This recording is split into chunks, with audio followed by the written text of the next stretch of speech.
The 2023-24 offseason is a huge one for the Kansas City Royals, and for just a moment, I want to LARP live action roleplay as Royals general manager JJ Picollo and give you an overly specific 5-step plan for what the team should do to right the ship this winter. Step 1. Sign Martin Perez and Jack Flaherty. Because I'm JJ Picollo, which I am, I know that one of the big issues the Royals have had in the past is timing related. They always try to wait out the market instead of striking quickly.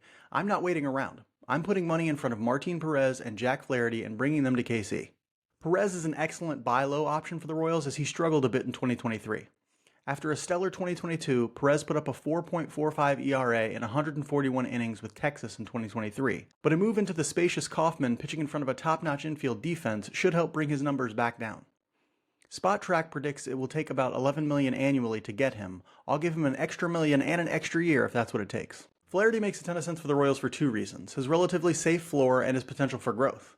Flaherty is entering free agency after a couple of down years. A shoulder injury took almost all of his 2022 season, and he never found the same kind of effectiveness when he returned in 2023, though he had a respectable 4.36 FIP and adjusted FIP in 2023. Flaherty's still only 28 years old with a 5-pitch mix and a history of good strikeout and walk numbers. He spent virtually his entire career in the Cardinals system, a team known for its archaic attitudes toward pitching development. It might be worth seeing if some more contemporary ideas could help him get back to his best form. I'm guessing he'll want either a fairly long-term deal for security or a short-term prove-it deal to reestablish value. I'll put both deals in front of him and say, pick one. Before we continue, a quick reminder that Royals Weekly is brought to you by All In Physical Therapy. All In Physical Therapy provides the best one-on-one physical therapy in the metro. Check them out at allin-pt.com. Step 2. Trade Salvador Perez. I know it hurts. He's a team legend. He's a pillar of the community. He's a great clubhouse guy.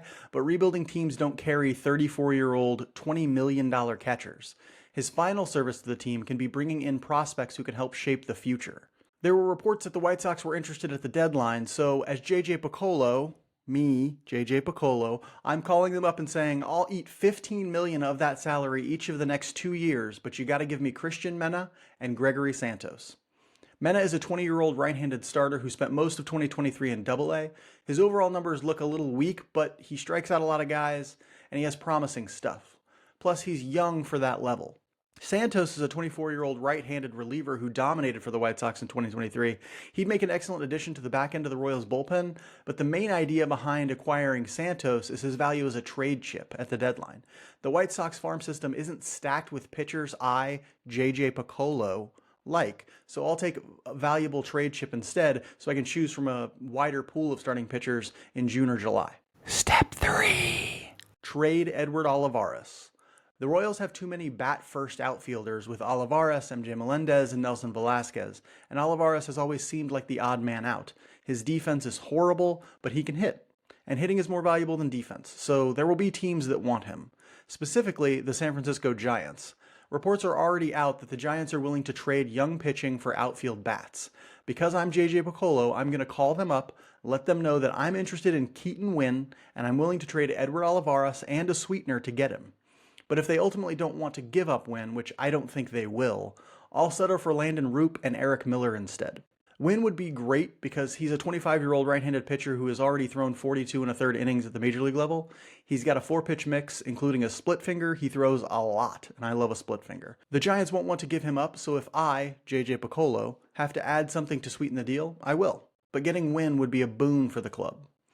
More likely, I'll settle for a lesser but still interesting starting pitching prospect in Landon Roop, a 25-year-old who has pitched well in his minor league career but faced some injury issues in 2023 that left him stuck at Double-A. He's got a killer curveball and slider which help him to serious strikeout numbers, though his fastball gets only average grades.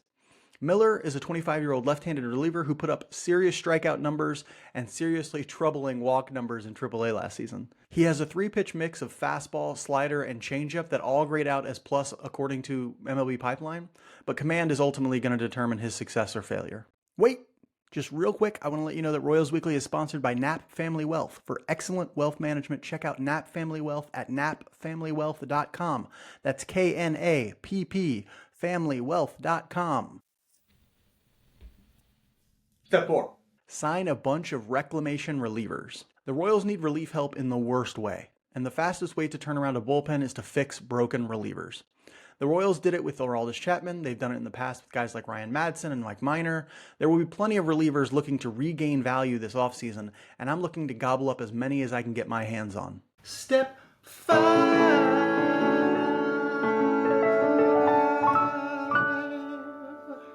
Promote Tyler Gentry. The Royals lineup was 15th in weighted runs created plus after the trade deadline in 2023, and with the return of Vinny Pasquantino, they should take another step forward in 24. But one step probably isn't enough. Luckily, they have at least one hitter ready to contribute in AAA, Tyler Gentry. Gentry got off to a slow start in 2023 due in large part to struggles with his bat path that saw him hitting too many ground balls and not enough line drives and fly balls. That changed when the calendar turned to July and he started lofting the ball more. From that point on, Gentry hit 284, 420, 488, giving him a 908 OPS with an 18.4% walk rate. Gentry offers a fantastic plate appearance and good on-base ability for an offense that could use it. There you go. The Royals are fixed. You can buy your playoff tickets now. Royals, I await the check in the mail.